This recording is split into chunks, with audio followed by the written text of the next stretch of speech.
Let me tell you something. Marriage, it's not just a contract, it's a covenant. A sacred agreement written not just with ink and paper, but with the weight of purpose, with divine fingerprints all over it. It's not about who's in charge, who leads, who follows. It's about two people deciding that love will be their law, that grace will be their currency, that honor, mutual honor, will be the heartbeat of their bond. See, too often we walk into marriage like it's a battlefield instead of a sanctuary. We think submission is surrender, that it's weakness, that it means one person shrinks so the other can stand tall. But let me correct the lens for a second. Submission in the light of Christ, through his eyes, it ain't about control, it's about commitment. It's not about dominance, it's about devotion. It's about two people bowing their hearts to each other because they both bowed to God first.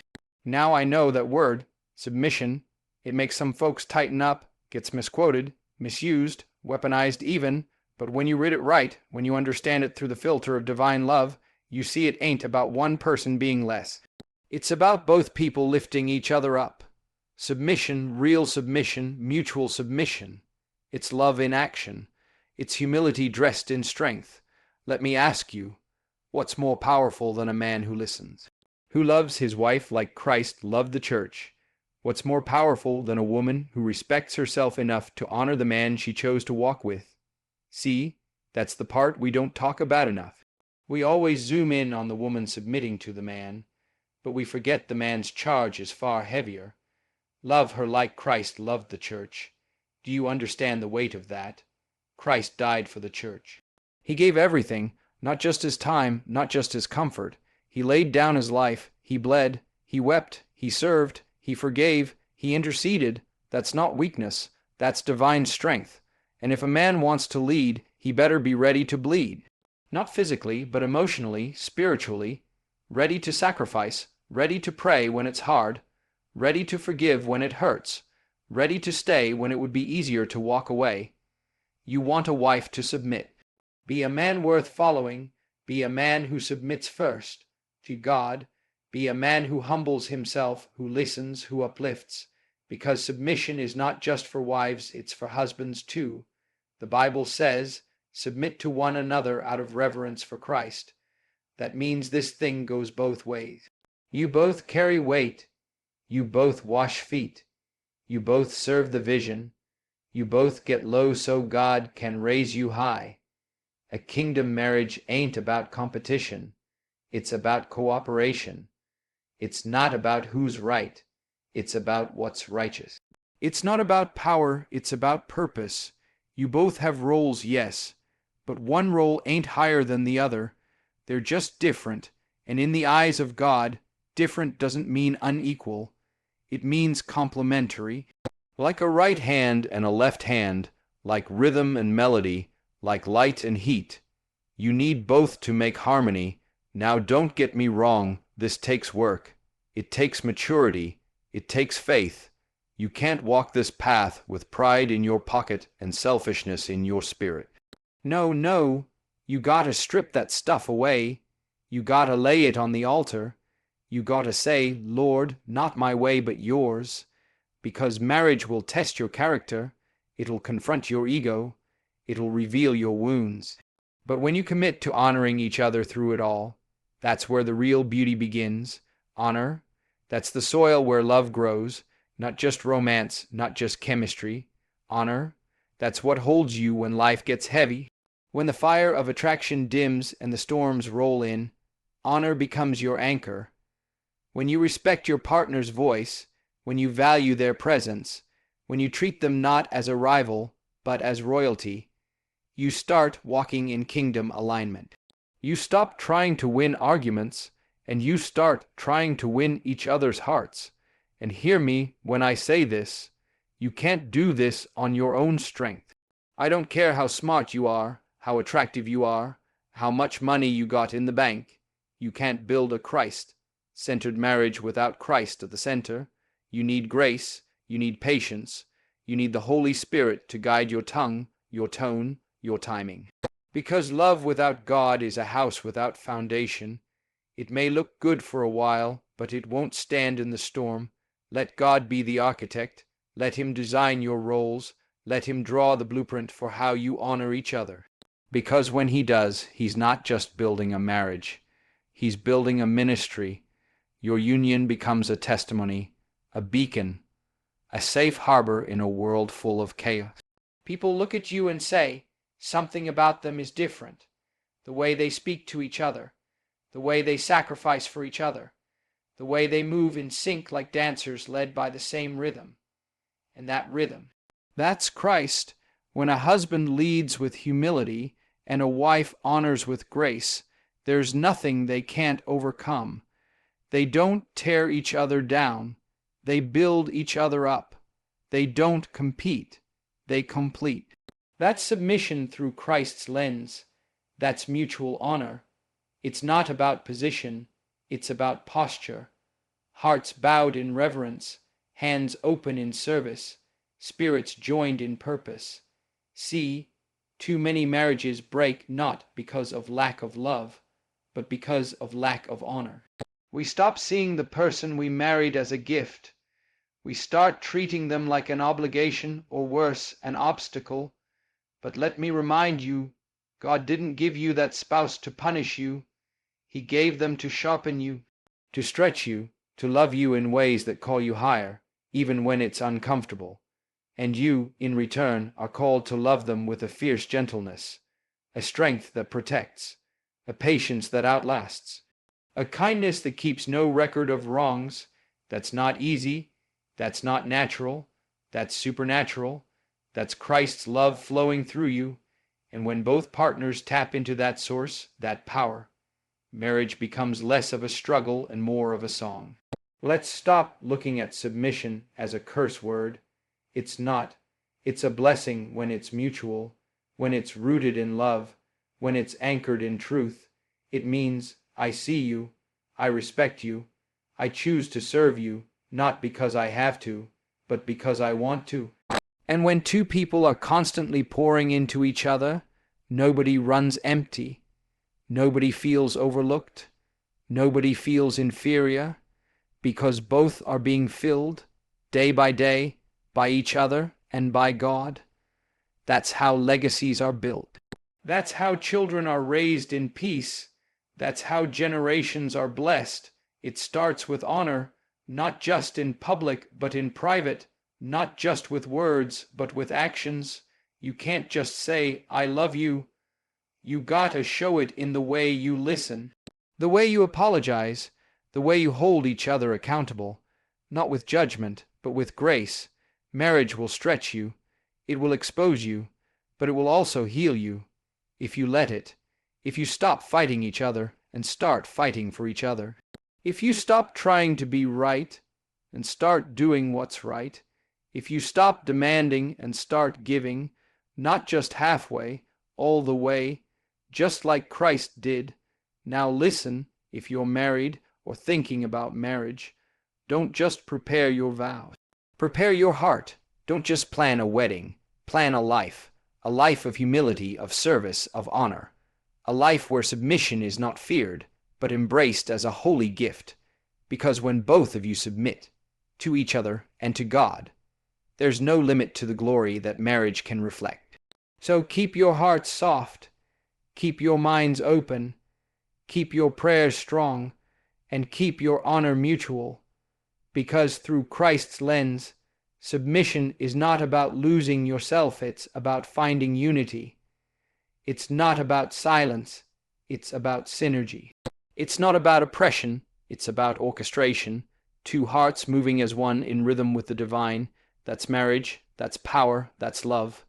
And you see, once you begin to walk in that kind of love, that kind of divine submission, everything else in the relationship starts to align. Suddenly the arguments start to look different, not because you don't disagree anymore, but because your motive in the disagreement has changed. It's not about tearing each other down to prove a point. It's about understanding. It's about listening to hear, not listening to respond. It's about being more committed to reconciliation than you are to being right. That's growth. That's spiritual maturity. That's love clothed in wisdom. Some people think submission means silence, but let me be clear. It does not mean you stop speaking. It means you start speaking life, speaking truth, speaking healing. A submissive heart is not a voiceless heart. It's a disciplined one.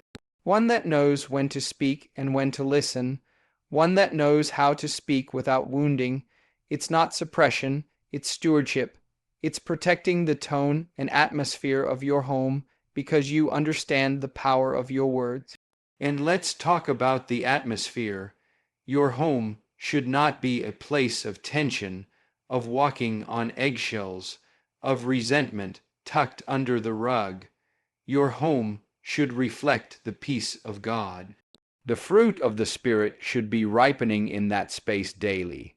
Love, joy, peace, patience, kindness, goodness, faithfulness, gentleness, self-control. But that fruit doesn't just grow in any soil.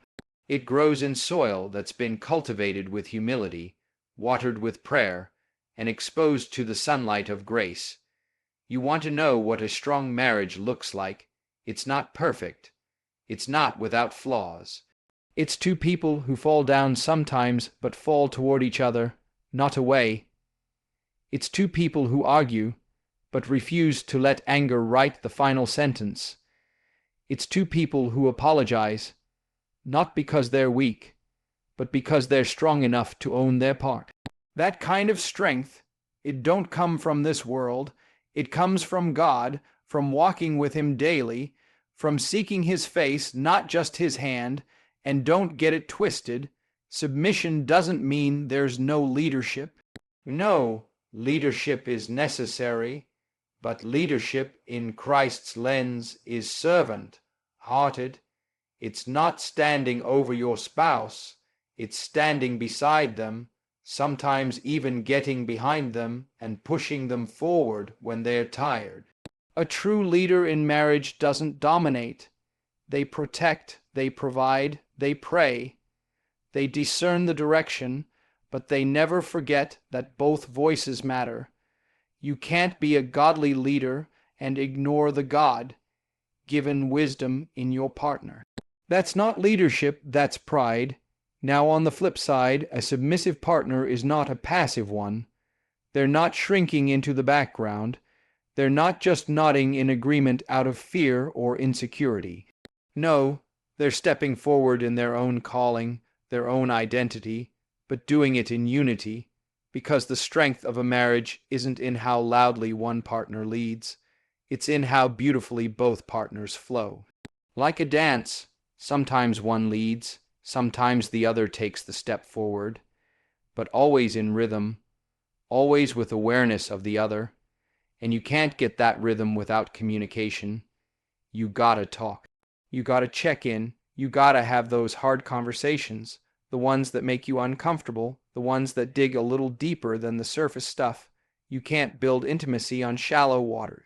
You gotta go deep, and that takes vulnerability. That takes creating a space where both people feel safe to be honest, to be flawed, to be seen. That's what love does. It doesn't run from the real you. It embraces it. Marriage is not a fairy tale. It's not all candlelit dinners and romantic getaways. Sometimes it's crying in the middle of the night because life just got heavy. Sometimes it's standing in the gap for your partner when they don't have the strength to pray. Sometimes it's biting your tongue when you want to lash out. Sometimes it's choosing to see the best in each other, even when the worst is showing. That's real love. That's Christ-centered submission. It keeps showing up even when it's hard. And when the world outside is chaotic, your marriage should be a refuge, a sacred space, a place where both of you are reminded who you are in God and who you are to each other. That kind of connection doesn't happen by accident. It's built brick by brick, prayer by prayer, sacrifice by sacrifice. You don't get to have a kingdom marriage with a casual mindset. You have to be intentional. You have to be invested. You have to be in agreement that we don't do this the world's way. We do it God's way. And let me speak this truth. God's way is not always easy, but it is always worth it, because when you follow His design, you get His results. That means peace that surpasses understanding, joy that doesn't depend on circumstance, love that doesn't fade when the feelings do. See, when you build your house on the rock, the storm can hit, but the house will still stand. The winds will blow, but the foundation won't crack. Why?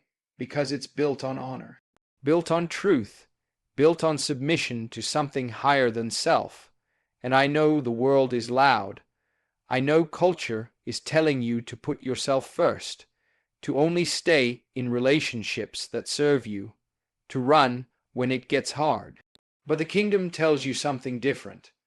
It tells you that greatness is found in serving, that honor is found in humility, that real love sacrifices.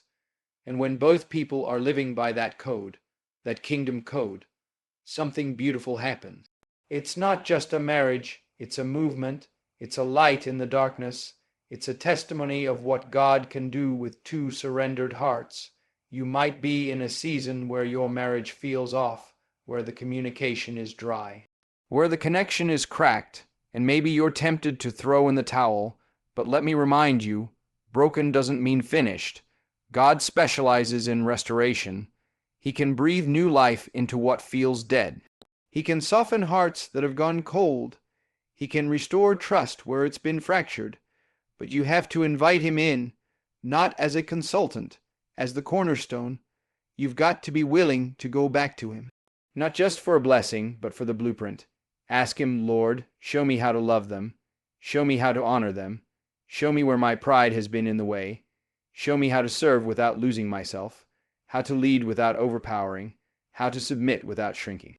That kind of prayer opens doors. That kind of humility draws heaven's attention. See, the goal is not just to stay married. The goal is to thrive, to flourish, to become more like Christ in the process. Marriage is not just about making you happy. It's about making you holy. It's about forming your character. It's about refining you through relationship, because there's something about loving someone long-term that pulls out the selfishness in you. And that's not a flaw, that's a gift, because once you see it, you can give it to God. You can let Him shape you, mold you, mature you, and when you both commit to that process, you grow together, you change together. You evolve into something more beautiful than you ever could have imagined on your own. That's what mutual honor does. It lifts, it strengthens, it creates space for both people to rise into the fullness of who God made them to be. So don't be afraid of submission, don't be afraid of serving, don't be afraid of honoring someone else while you still hold on to your own worth, because in Christ, submission is not a step down, it's a step up into something deeper, something richer, something eternal. You're not just building a life, you're building legacy. You're not just fulfilling a role, you're fulfilling a calling. And when you do it with honor, with love, with Christ at the center, your marriage doesn't just survive, it becomes a reflection of heaven on earth. Let's go deeper, because sometimes we hear these truths and they sound good on paper. They preach well from a pulpit. But when life starts pressing in on us, when the bills are overdue, when the trust is cracked, when the spark is gone, when the weight of disappointment hangs heavy over the bed where love used to live, that's when the real test of honor and submission begins, not in the easy moments, but in the grind, in the silence, in the misunderstanding. That's where character is formed. That's where your vows start to mean something. See, when Christ looked at us, He didn't wait for us to get it all together before He submitted to the cross. He didn't say, "I'll die for them when they deserve it." No, He laid down His life while we were still in our mess, while we were still broken, still stubborn, still blind. And that kind of love, that kind of relentless, pursuing, sacrificial love, is the same model we're called to follow in marriage, not tit for tat, not love based on performance, but covenant love, steady love. Love that chooses again and again, even when the feelings fade and the flaws show up. And let's talk about those flaws, because every one of us walks into marriage with baggage, with past wounds, with insecurities, with bad habits, with unspoken fears. And if we're not careful, we will start seeing our spouse through the lens of our pain rather than the lens of Christ. We'll start interpreting everything they do through the filter of our past, what our parents didn't give us, what our ex took from us, what life never taught us. But you cannot have a Christ-centered marriage while operating with a broken lens. You've got to heal.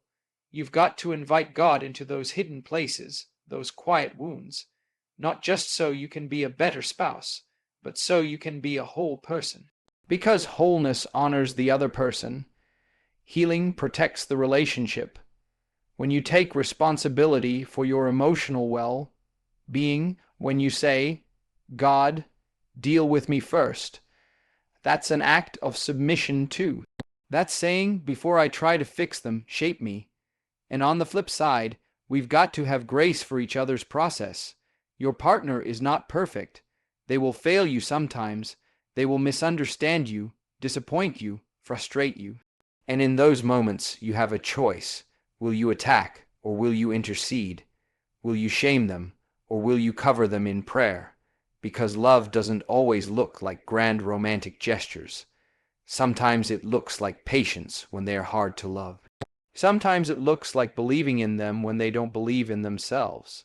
Sometimes it looks like staying emotionally, spiritually, mentally, when everything in you wants to detach. That kind of staying power, it only comes from God. It comes from a heart that's anchored beyond the surface, a heart that's not chasing a fantasy, but fighting for purpose, a heart that understands this marriage ain't just about us, it's about legacy. It's about generations. It's about breaking cycles and building new ones. It's about becoming an example, a testimony, a mirror of how Christ loves the church. And let me tell you, it's not just about praying together, though that's important. It's about living together in a way that your daily choices preach louder than your words. It's about how you respond under pressure, how you serve when no one's watching, how you handle money, how you raise children, how you treat each other in front of others, because submission and honor show up in the small things, in the unseen moments, in the consistency. You want to build trust. Let your actions match your words. Let your tone reflect your love. Let your presence bring peace. That's what honor looks like. It's not just opening doors and saying sweet words, though those things matter too. It's honoring their time, their emotions, their dreams. It's asking how you can serve, how you can help carry the weight. It's being aware of what they need before they even say it. That's spiritual sensitivity. That's intimacy. And for the couples out there who are in a season of survival mode, where the romance is a memory and the communication feels like war, don't give up. Don't settle for dysfunction as your normal. Don't accept distance as your new default. Go back to the basics. Go back to grace. Go back to intentionality. Sometimes the most spiritual thing you can do is sit down, look your partner in the eye, and say, I miss us. Let's try again. Pride will tell you to protect your ego. But love says, protect the connection. And connection isn't built in grand moments.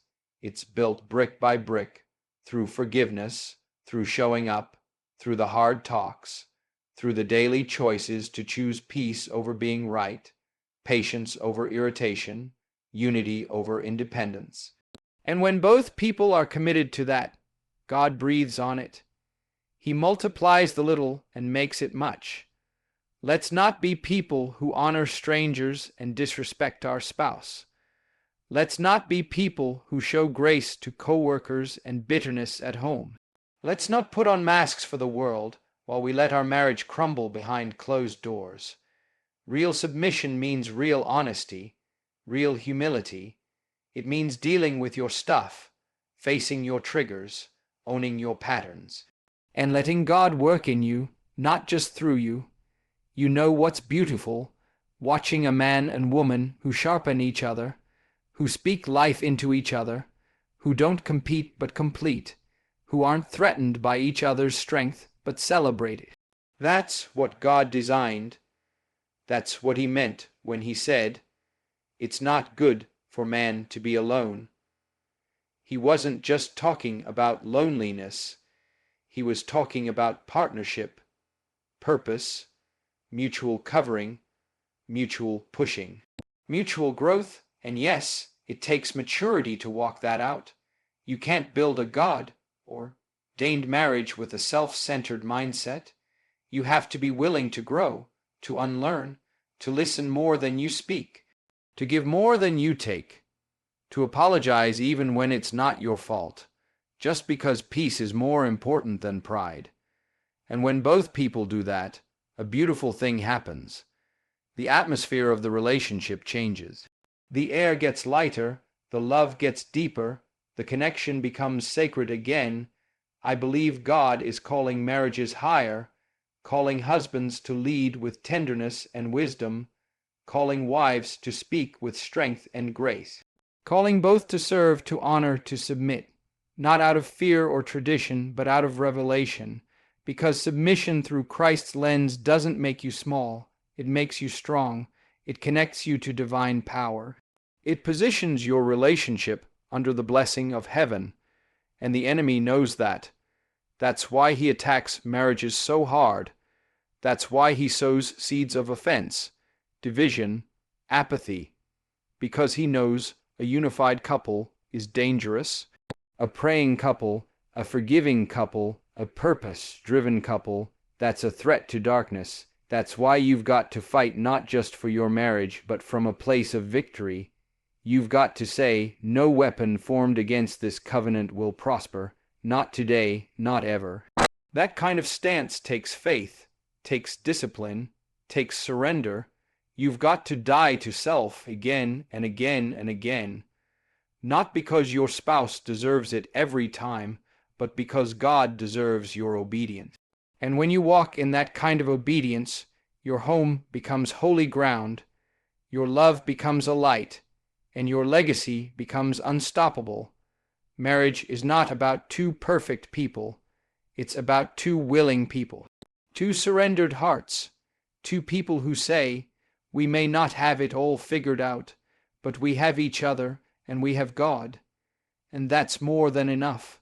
So you show up, you do the work, you pray when it's hard, you hold each other through the storm, you keep choosing, keep honoring, keep submitting, not out of fear, but out of fierce love. Because in the end, submission is not the loss of identity, it's the birth of intimacy. It's not bondage, it's breakthrough. It's not weakness, it's warfare. It's a declaration that this love will not be built on ego, but on eternity, not on feelings, but on faith.